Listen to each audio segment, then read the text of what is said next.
Morning.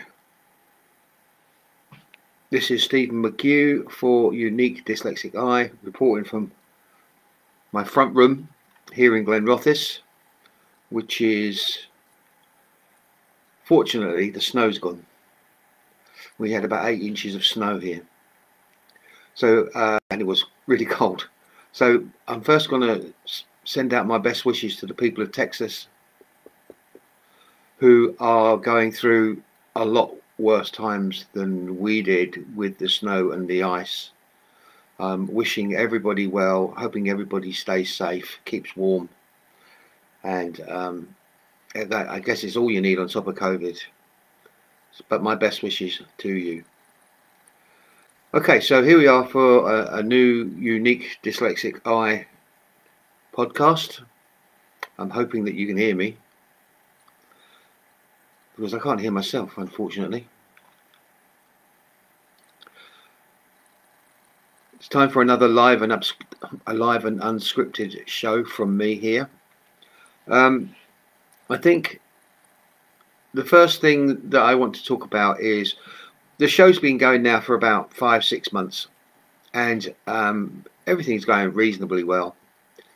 We've had over 1,000 downloads, which is not a lot compared to some other podcasting pages, but considering we're quite a niche thing, I don't think that's too bad.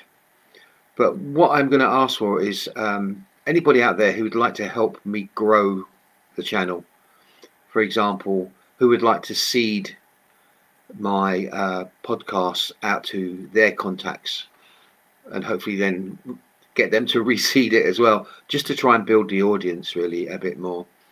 That would be fab. Also, anybody who would like to get involved with writing an article, sending me a question, with sending me a recording of their own music that they've put together, that you put together, and also a poetry, or if you just have something to say about dyslexia, that would be fab.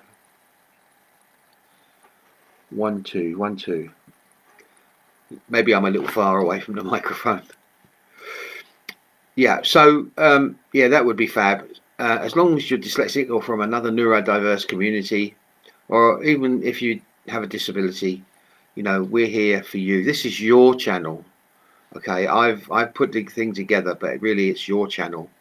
So please contact me, and if you have a question, if you have a song you want to share, if you have a comment you want to share, if you have a poem you want to share, let's get together and get you on the podcasts that I'm doing, Unique Dyslexic Eye podcasts and broadcasts. From now on, I'm just going to call it the show, podcast and broadcast. I'm just going to call it the show. That would be fab. My university work started again, which was and a bit earlier than I anticipated, and we seem to be a little more busier than we were last year, which is fab. So it's a little more money coming in, which again is fab.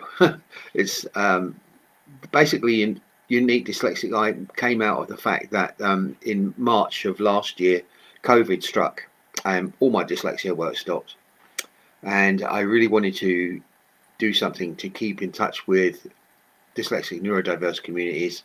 I'd got my blog, which had over 280,000 views now, but I wanted to do something which was a little more kind of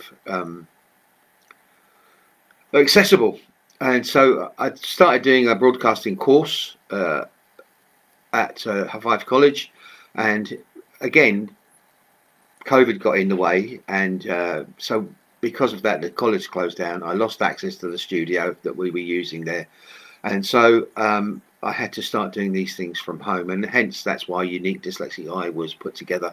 And the basic idea was to help and support the mental health and well-being of people from dyslexic and neurodiverse communities. And the two ways that we're currently kind of doing is that we play music sent in to us by dyslexic neurodiverse musicians, so unsigned musicians basically, and that's been going really well. And then I present a few articles on on dyslexia and neurodiversity. And it kind of brings me to another question about, what else would you like me to talk about? I've just put up something on my Facebook regarding the new Mars landing, which is going to happen in the next 12 hours. Astronomy and space has always been something that has interested me, and I don't know if you'd like me to put up articles that I find interesting or talk about other things that I find interesting. The one thing I find interesting about space is that, and NASA, is that there are so many dyslexics involved in that. So many neurodiverse individuals involved in the space kind of industry. I'm going to call it an industry from now on because it is. So that space kind of fulfills a lot of things. It fulfills my imagination because I've got a hell of an imagination. Many dyslexics do. It fulfills my my kind of greed for knowledge. It's always changing, and also, then there's the idea of the dyslexia and neurodiverse thing as well in some aspects of it. So that's kind of one of my interests, really. I wish I had a proper telescope to do that, to get involved in a telescope kind of way, but alas, I haven't got that. Where I live, which is quite good in Fife, there are some dark sky places, not official dark skies places, but there are places where the sky there's not so much light interference, so you can get a good view of the sky. And I would kind of, if you're interested in space, look around where you live and see if there is a dark skies designated area around where you live. And you can just go out there with your eyes, with a pair of binoculars or with a telescope, and you can get some good views of the universe out there with as little light interference as possible. So it's one of the things that I would suggest that advise anyone to go and do it. You also get to see lots of comets and stuff going about. It's really fab. Excuse me.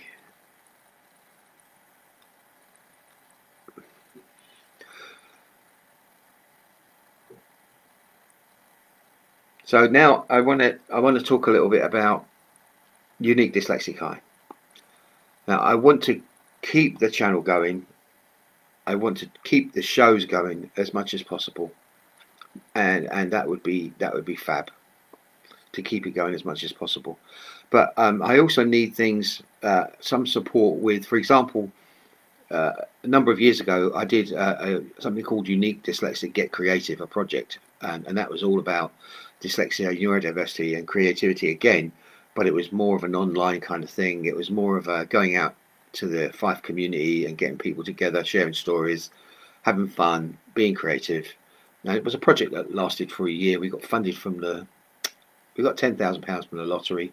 We kind of put our little fair share of money in, and somebody donated £1,000 or gave us £1,000, an unknown kind of benefactor, if you like, which was really good. And it was a really successful project. Now I still got the website running, the Unique Dyslexic Get Creative website running, but it needs work on. I'm currently still paying for it. I'm hanging on for hanging on to it with my life. It's been my baby for a number of years. I think since 2005 we've kept it running. But I mean, what it needs is rebranding. Right now it's branded for Unique Dyslexic Get Creative. It needs a bit of rebranding to Unique Dyslexic Eye. I've got the logo sorted. The way that worked was I actually drew the idea, the concept of it, and then other people actually realised it for me. Bill Blenman being one of them, which was really fab. We actually rely on people volunteering their time. I haven't actually got the money to do the things that I really would like to do. I mean, we did the Kickstarter, which raised £790, with which I got my microphone and its little hat, and it paid for Podbean, one of the hosts that we've got, and it pays for the Adobe software that I use to make these programs, to edit these programs, and it paid for a number of other things, which is really cool.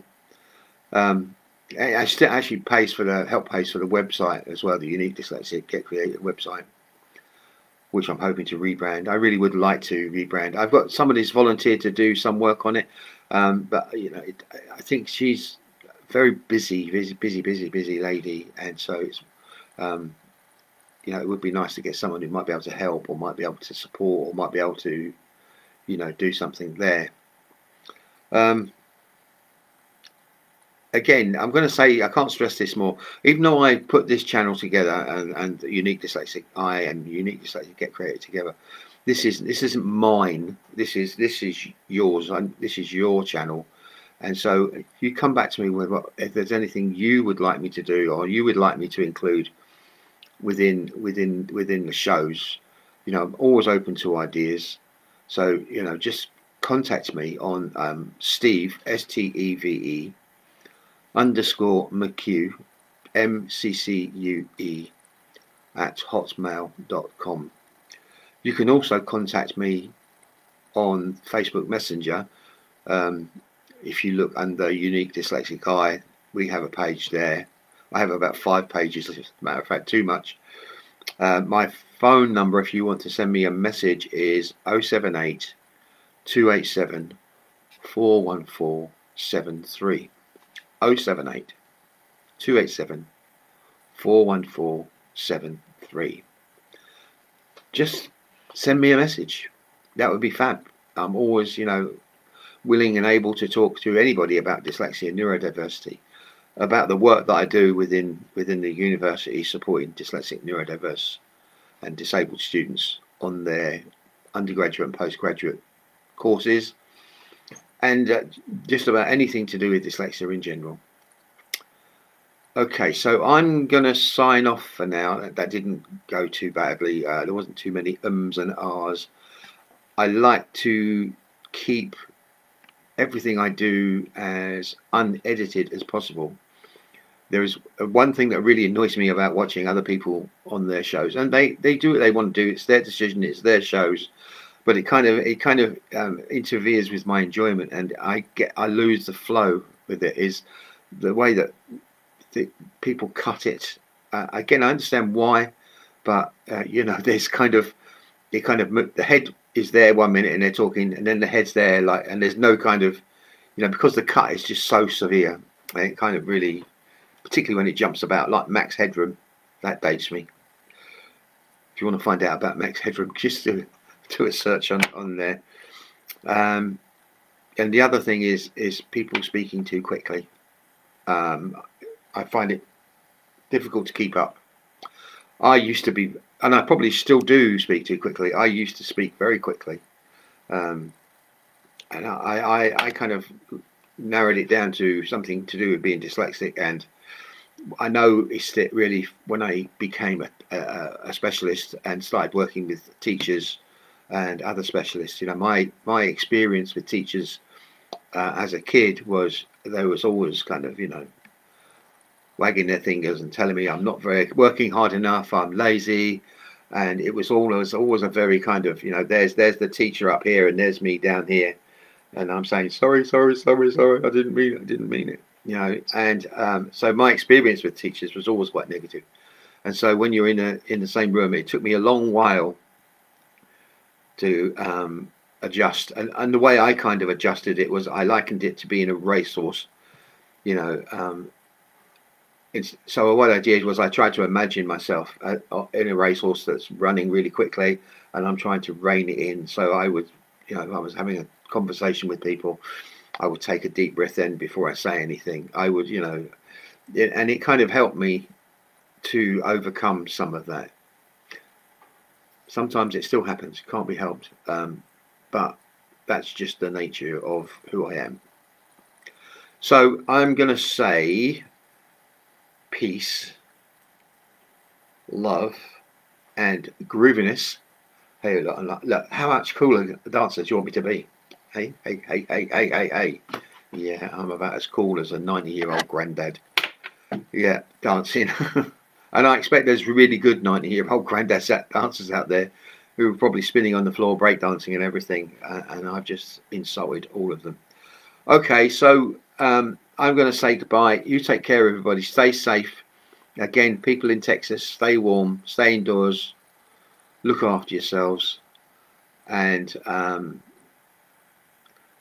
think by the time the next one's happened, I will have had my vaccine. And I'm hoping the COVID situation seems to be improving.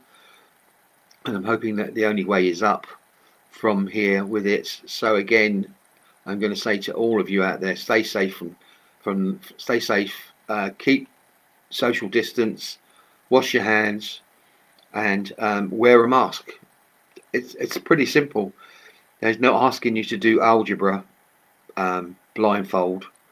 They're not asking you to jump over a cliff without a safety net or whatever, you know, like bungee jumping without the bungee. So yeah, just try to keep safe as possible. Okay, bye.